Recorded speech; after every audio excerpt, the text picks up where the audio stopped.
অধিকাংশ সংসার নষ্ট হয় ননদের কারণে। বিশেষ করে ননদরা এসে শাশুড়িকে উল্টাপাল্টা কথা বলে বিশেষ করে প্রত্যেকটা সংসারের ভিতরে ঝগড়া লাগিয়ে দেয়। খবরদার, এই সমস্ত ননদ থেকে দূরে থাকতে হবে। কিছু ননদ আছে তারা এমন ভাবে জল্লাদের মতো কাজবাজ করে, যারা অন্য জায়গা থেকে যে একটা মেয়ে আসছে তার ভাইয়ের বউ হিসেবে সেই বউকে পাত্তাই দিতে চায় না।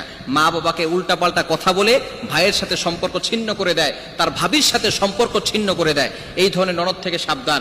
বিশেষ করে বোন, আপনাকে বলি, আপনি যে সংসারে গিয়েছেন সেই সংসার নিয়ে আপনি ভাবেন, আপনি অন্যের সংসারে কেন নাক গলাতে আসেন?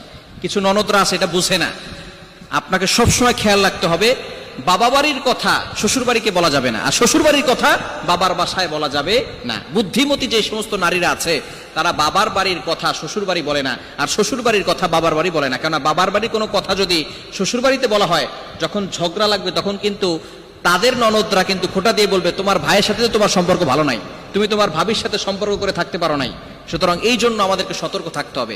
মনে রাখবেন, পুরুষরা কিন্তু সংসার সমাজ নষ্ট করে না, সম্পর্ক নষ্ট করে না, মেয়ে জাতিরাই সমাজটা নষ্ট করে। সর্বপ্রথম আপনার দুইটা ছেলে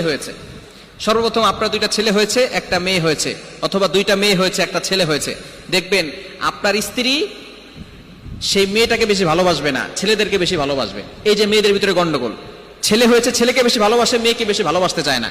এরপরে যখন আস্তে আস্তে ছেলে মেয়ে বড় হয়ে যায়, ছেলেকে বিয়ে দেওয়ার পরে যখন বউ আনার পরে ওই মেয়েটাকে তার সহ্য হয় না।